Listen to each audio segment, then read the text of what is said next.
కర్ణుడా అర్జునుడా అని చేస్తున్న second video. Already ఇదే విషయంపై ఫస్ట్ వీడియో చేశాను. ఆ వీడియో లింక్ ను డిస్క్రిప్షన్ లో ఉంచుతాను. ఎవరైనా చూడకపోతే ఖచ్చితంగా చూసేయండి. అప్పుడు ఎవరి దగ్గర ఏ అస్త్రాలు ఉన్నాయి, ఎవరి దగ్గర ఏ శాపాలు ఉన్నాయి, ఇద్దరి దగ్గర ఉన్న ధనస్సులు ఏంటి అని మీకు ఒక క్లారిటీ వచ్చేస్తుంది. కర్ణుడా అర్జునుడా ఇద్దరిలో ఎవరు గొప్ప అని ఎక్స్ప్లోర్ చేయడం మానేసి ఇద్దరు క్యారెక్టర్స్ పరంగా, విద్య పరంగా ఎవరు గొప్ప అని చూద్దాము. పాత సినిమాలు, సీరియల్లు చూసి ఎక్స్ప్లోర్ చేద్దాం అనుకుంటే హీరో ప్లే చేసిన క్యారెక్టర్ కు హైప్ ఎక్కువ ఇచ్చేస్తున్నారు. పోనీ ప్రవచనాలు చూసి ఒక కన్క్లూజన్ కి వద్దాం అనుకుంటే అక్కడ కూడా సెటైన్ ఫుల్ స్టాప్ కి రావట్లేదు. పోనీ పుస్తకాలలో ఉన్నది చదివి తెలుసుకుందాం అనుకుంటే ఎంతో మంది ఎన్నో విధాలుగా వ్యాస భారతాన్ని తెలుగులో రచించసాగారు. ఏది నిజం అనేది కన్ఫర్మ్ గా తెలియట్లేదు.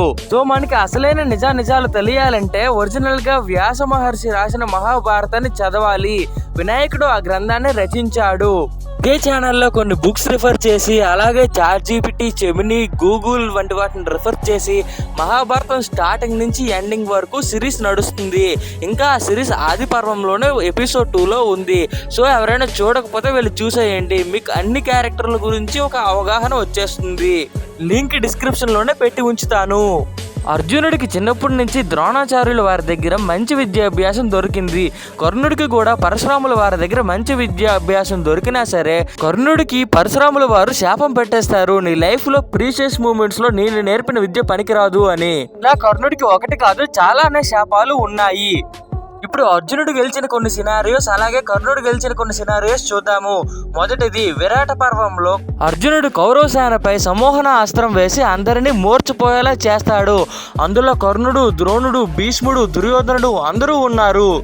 రెండవది దుర్యోధనుడు చిత్రసేనుడు అనే గంధర్వరాజు దగ్గర బందీగా ఉన్నప్పుడు కర్ణుడు చిత్రసేనుడిపై దండెత్తి కర్ణుడు చిత్రసేనుడి దగ్గర ఓడిపోయి బందీగా ఉన్నప్పుడు యుధిష్ఠిరుడు అంటే ధర్మరాజు అర్జునుడికి చిత్రసేనుడిపై దండెత్తి హస్తినాపుర పరువుని తీసుకురమ్మని అడగగానే అర్జునుడు చిత్రసేనుడిపై దండెత్తి 10 లక్షల మంది గంధర్వుడిని ఒక్క వేటుతో చంపి చిత్రసేనుడిని శబ్దవేది విద్యతో బందీగా చేస్తాడు, అందరినీ విడిపిస్తాడు. అలాగే కర్ణుడి వైపు ఒకసారి చూస్తే దుర్యోధనుడి దిగ్విజయ యాత్రలో కర్ణుడి ముఖ్య పాత్ర పోషించాడు. ఎన్నో రాజ్యాలను ఒంటి చేత్తో నేలమట్టం చేశాడు. అలాగే ఎంతో మహాబలిష్ఠుడైన జరాసంధుడిని ఒంటి చేత్తో మట్టి కలిపాడు.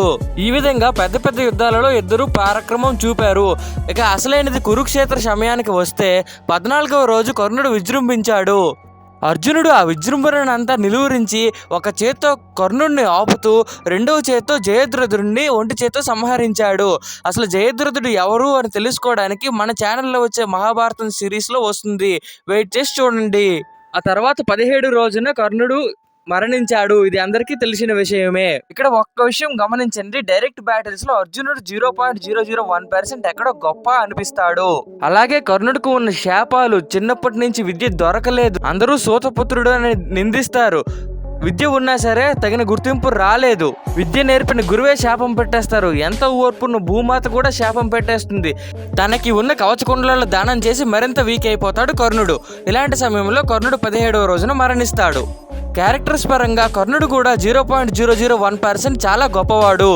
సో ఇక్కడ ఎవరు గొప్ప కాదు అని ఆలోచించకుండా ఎవరు ధర్మం వైపు నిల్చుంటారో, అంటే రైట్నెస్నెస్ కోసం నిల్చుంటారో వారు లైఫ్లో సక్సెస్ అవుతారు అని పురాణాల ద్వారా నేర్చుకుంటే సరిపోతుంది. ఇంకా తర్వాత మీరు ఏమైనా చెప్పాలనుకుంటే కామెంట్స్లో చెప్పేయండి. ఈ వీడియో కనుక నచ్చినట్లయితే లైక్, షేర్ అండ్ సబ్స్క్రైబ్ చేసేయండి. అలాగే మన ఛానల్లో వచ్చే మహాభారతం ఎపిసోడ్స్ కూడా ఖచ్చితంగా చూసేయండి. మీకు ప్రతి క్యారెక్టర్ గురించి ఒక అవగాహన వస్తుంది.